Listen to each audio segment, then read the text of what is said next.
Hello and thanks for joining me. As you can see, I'm in my workshop and I'm just having a little tinker with my Norton Commando 961 SE. Now this bike has featured in a few of my earlier videos, particularly my riding videos, and I did make a video about how to do an oil change on this bike a while back, but I've never actually done an owner's review. I've owned this bike for quite some time now, so here it is. This is a long-term owner's review of the Norton Commando 961 SE. So what I'll do is I'll move the camera around in a second. You can have a good look at the bike. I'll talk about some of the details of the bike. You can have a closer look at it.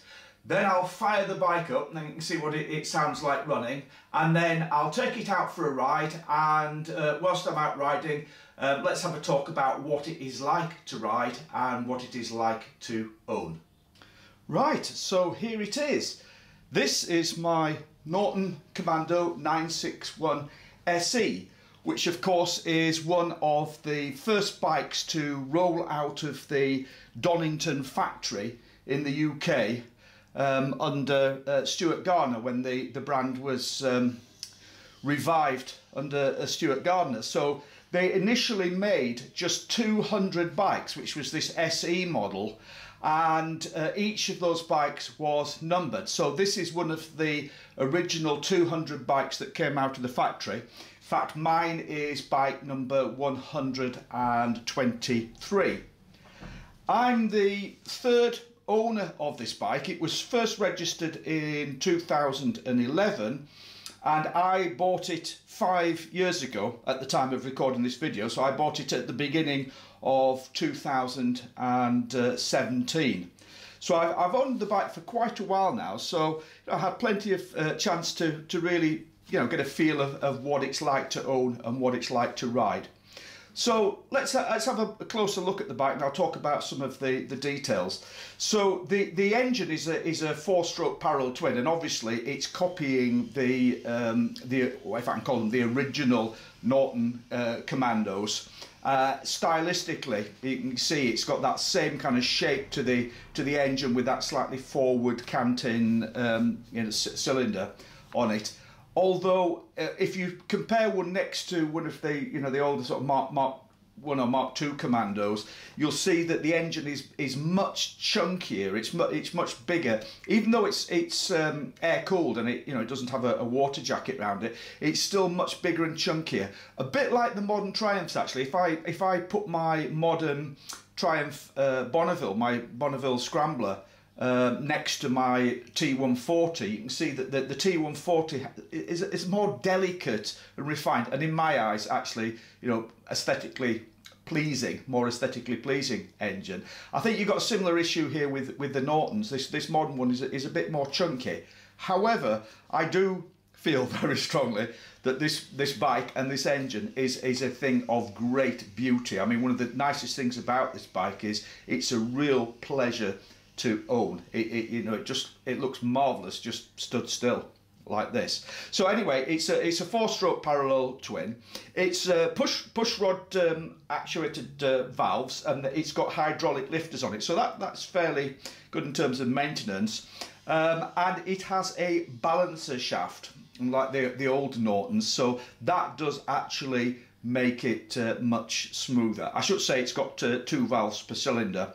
The capacity is 961 cc's, as you would imagine. That's why it's called a 961, which is 58.6 cubic inches if you're American.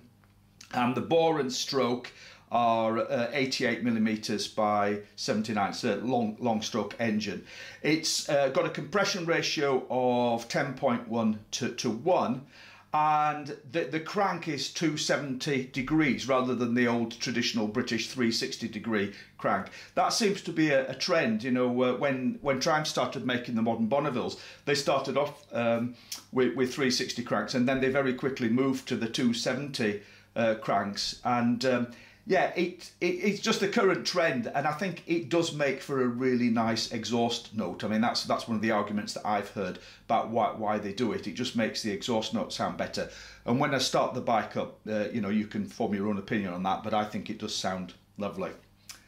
As I've already mentioned, it is an air-cooled engine, but it is fuel injected, and that's really a necessity for for meeting modern emission regulations.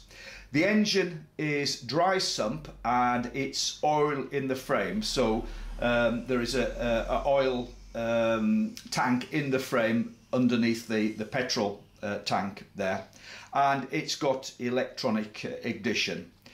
It has an electric starter, as you will see there, and no kickstart. So it's a thoroughly modern bike in that respect. The power and torque of the bike are pretty impressive, for a air-cooled bike of this design. So it makes a claimed 80 horsepower at 6,500 revs, and the maximum torque is 90 Newton meters or 65 foot-pound at 5,200 revs. And I have to say, how that translates to the riding experience is fantastic. I'll talk more about what the bike's like to ride when I take it out after this. But yeah, I'm very happy with that. It makes for an excellent riding experience. The clutch is wet multiplate clutch, and it's got a hydraulic lifter, you'll see there. So it's actually a hydraulic rather than cable operated clutch. The gearbox is only 5-speed. There's only 5 gears. It's 5-speed constant mesh gearbox, and then the final drive is a chain drive, and it has a 525 O-ring chain on it. Now, in terms of the dimensions of the bike, the rake is 24.5 degrees on the forks here. The trail is 3.9 inches and the wheelbase is 55.9 inches. So if that doesn't mean much to you, what I'll say is this is set up like a modern sports bike, and when you ride it you really do feel that. So when you ride it, it doesn't feel like you're riding a vintage bike. It feels very much in the handling department like a modern sports bike, and it's very compatible to or comparable, I should say, to a Ducati in that respect. It's really got sports bike handling. Now you'll see with the exhaust, it's not got, my bike has not got the standard exhaust on it. It's got this shorter, sportier exhaust, lets the engine breathe a little bit more. It's got a beautiful note to it, has that exhaust. The suspension, you'll see it has Öhlins suspension front and rear, so it's got the Öhlins upside down forks at the front, and then the Öhlins, what I call the piggyback, with a separate reservoir, twin shocks at the back, and they are all fully adjustable, so they're adjustable for ride height, preload, compression and rebound. A great deal of adjustment on there, which says a lot about the the sports bike setup and the sports bike handling of this bike. And braking is handled by Brembos. So on the front you've got two Brembo brakes, two discs there, 320mm semi-floating discs, and on the back you've got I think it's a 220mm disc with a Brembo caliper on there. The brakes are outstanding on this thing. It's not a very heavy bike, and it just adds to that sort of sports bike, modern sports bike feel of it. Now you can probably see here that the wheels are carbon fibre. The wheels are carbon fibre. It's only the SE model that has the carbon fibre wheels. So the first 200 bikes that Norton produced. After that they went to aluminium wheel rims. So these are really nice, lightweight, sporty rims. They're 17-inch wheels, front and rear. So the front tyre is a 220/70 and the rear tyre is a 180/55. So again, takes sports bikes tyres, does this bike, in terms of the sizes there. So the dry weight of the bike, our claimed dry weight, is 188 kilograms, which is 414 pounds. It's not the lightest of bikes, but then it's not heavy if you compare it to others. So what I find is, compared to some of the other bikes that I ride, I find this quite light and flickable. The seat height is quite high actually. It's 32 inches is the seat height, or 813 millimeters. The saddle here on my bike was redone by one of the previous owners. I'm the third owner of the bike, so when I bought it, they already had two previous owners. One of the previous owners had a gel insert put into the seat, which makes it more comfortable for longer rides. And also, I assume it was the same owner, fitted foam handlebar grips as well, sort of anti-vibration foam handlebar grips, which again just make it that little bit more comfortable, because even though the handlebars look reasonably high, they're not sort of clip-on bars, it's actually quite a long stretch across that tank, so you are in quite a sporty riding position, particularly if you slide your bum back on the seat. You're in quite a sporty riding position there, which puts quite a lot of weight on your wrists. Now, the fuel capacity is 17 litres. It looks like a big tank, but in actual fact, it's not, because there's a lot of hollowed out space inside there. In fact, the battery is underneath the tank, and you can see towards the back of the tank where the rider's knees go, it's hollowed in massively. So the tank's very, very thin there. So even though it looks like a huge tank, it only holds 17 litres, which is not a huge range on the bike. And of course, it it doesn't have a reserve. With it being fuel injection, there's no reserve tap on it. So one thing I find when I'm riding it is I do have to keep an eye on the fuel range. Okay, so that's a very quick rundown on the details of the bike. Let's have a closer look at some of the other interesting features. So you see on these original, if I can call it that, SE models, there's just the solo seat here, and there's no capacity here for taking a pillion. There's this hump at the back here, and there's actually some electronics inside there, so you can't remove that and put a twin seat on. On the later models, they made a pillion seat with a little cover on here, but not on these original ones, and so there's no foot pegs here. On the later models there's foot pegs on here, but in this case that's just a hanger for the exhaust. One of the interesting features of the bike here is that the setup with the brake pedal and the footrest. So you've got the pivoted footrest here. It's all sort of sticking out quite a way. You've got this rear brake assembly here with the separate reservoir, but it is a little bit strange. When I first I've got used to it now, but when I first got on the bike it felt a little bit strange, because it felt like your feet were being pushed out quite away for that. And then you've got a similar setup on the other side for the gear changer as well. You can see the hydraulic operated clutch there, which works really nicely, as well as the carbon fibre wheels. This bike has a carbon fibre chain guard, carbon fibre mud guard at the rear and the front. You'll see the front mud guard here is carbon fibre as well. Fitted some bungs on here, the axle, just in case the unthinkable happens. And also at the rear here, I don't know if you can see, get under here, I've got some bobbins, just make out there. I've got some bobbins on the rear swing arm, so I can get the bike up on a paddock stand should I need to. There's no centre stand on this bike, just a side stand, so when I'm working on the bike it's quite often useful to get it up onto a paddock stand, which works very well. The instrumentation is what I would call fairly traditional. You can see there you've got a speedo and a rev counter. There's not a lot of fancy gadgets on here, like ABS. Obviously it came on later models, but on this one no ABS, traction control, anything fancy like that. All the switch gear is good, it works well, good quality, but it's a fairly basic standard setup for a bike, which I have to say I like, being something of a traditionalist. So that's rather nice, isn't it? On the dash there, you got the two little plates. So the one on the left says Norton hand built at Donnington Park, and then the one on the right says Commando 961 SE 123 of 200. So mine is the 123rd bike of the original 200 that were built.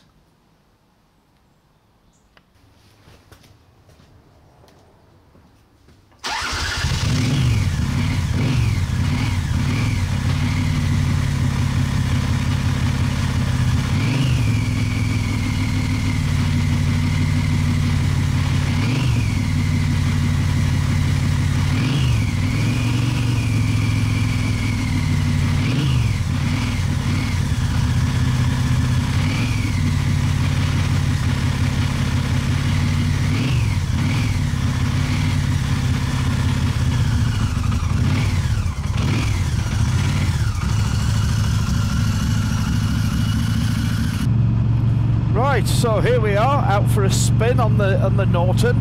So let's talk about what it is like to ride and to own.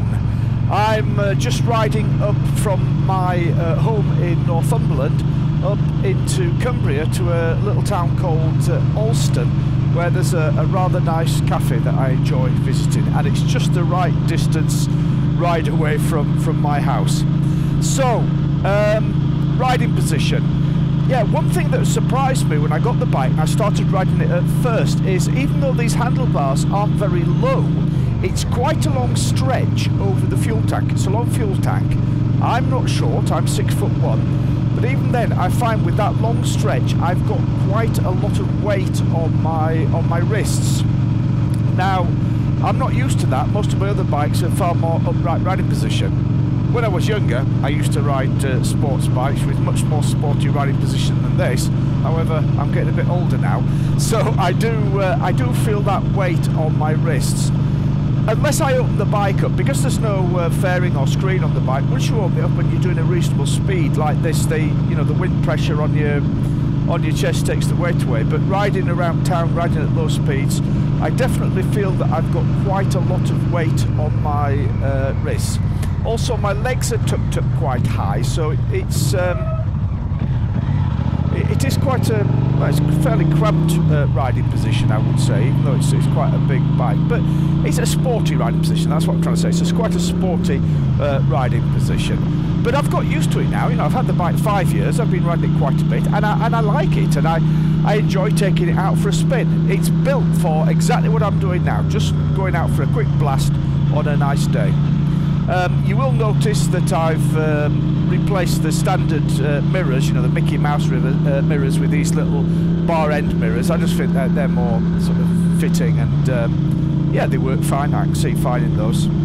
So yeah, about this issue of comfort, the cafe that I'm riding to today is just under 60 miles from home, and I find that's about the right distance. After 60 miles, I'm ready to get off the bike, stretch my legs, and certainly get that weight off my wrists and my elbows and my shoulders. So yeah, it's a bike for a nice little ride out. So I've pushed it to 250 miles in a day, riding the bike out. But in comparison to my other bikes, say for example my Triumph Scrambler, I really feel like I've done those 250 miles when I get home, which I don't have that same problem with my Scrambler. Okay, so moving on then, the engine. What's the engine like?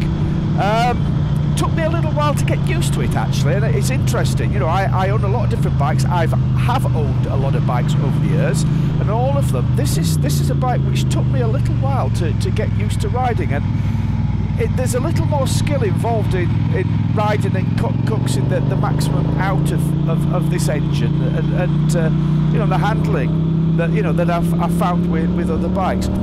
I find with this bike that the fueling is quite rough when the engine is cold, so it really needs to warm up. And of course, with the fuel injection, there's no choke on it or anything, so you've got to ride it a few miles and get it warmed up, and it's dog rough until you get it warmed up. And even then, the fueling is a bit rough at low revs. So if you're riding through town 30 miles an hour, that fueling is pretty rough. I don't know if that's to do with the exhaust on it, with the exhaust being changed, where that's missed up the fueling. I really did ought to take it somewhere and get that fueling looked at. There's a few little niggles I'll talk about, which none of them which are serious, but it's me. I just really need to, you know, pull my finger out and go and get them sorted. So yeah, the engine's not happy at low revs. It really feels like it wants to be over 3,000 RPM. Once you get the engine spinning over 3,000 RPM, it is very happy and it is beautiful. It's smooth, it pulls like a train, and the bike feels like it's chomping at the bit all the time. It feels it wants to be on a wider throttle. Unlike any other bike that I've had, it just, you know, the bike is saying to me all the time, I want to go faster. And probably my favourite is if you're doing, you know, about 70 miles an hour, it just really wants you to open the throttle. And if you do, there's a huge surge of torque, and it really takes off. And you know, once I got used to that, I love it. It's a joy to ride. The gearbox, as I mentioned earlier, is 5-speed, but that works very well. I never find myself looking for a 6th gear. Quite happy. They're quite widely spaced gears. It works with this engine as a 5-speed gearbox, and it's quite a slick gearbox. That, you know, it works well. However, I do find a false neutral sometimes between 4th and 5th, which can catch me out. You know, I don't know if there's just something slightly out of alignment in the gearbox there, but you know, I'm just kind of living with that. You know, I'm now sort of aware of that, so I'm just careful on that change between 4th and 5th, and I'm usually not thrashing the bike, so it's not an issue. Okay, the suspension and the handling. Well, that's what surprised me most about this bike when I got it at first. The handling of this bike is awesome. The suspension is highly adjustable, and the owner that the previous owner that I bought this off made recommendations about the settings, which I've kept. I'm beginning to think that I want to soften that off. I want to back off the suspension a little bit. It is a little bit harsh, particularly on these roads around Northumberland and Cumbria, which are quite rough. But it does translate to awesome handling. This bike has sports bike handling, and the only thing that limits, you know, me with throwing this thing around is I do not want to bin, you know, risk binning this irreplaceable bike.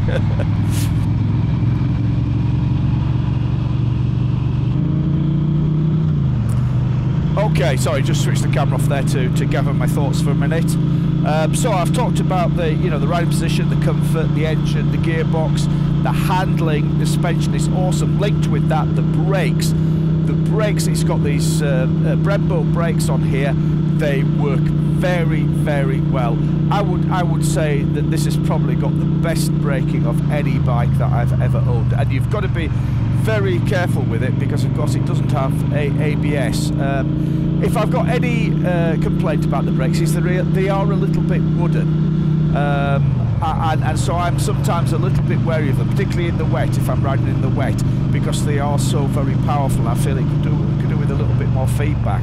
But certainly I've got no complaints in terms of the stopping power, and that really, you know, combined with the fact that it's a fairly light bike and it handles so well, just gives you a lot of confidence to throw the thing round and have great fun with it. So yeah, I think you will see from those comments that I think it's a lovely bike to ride, and I really enjoy riding it.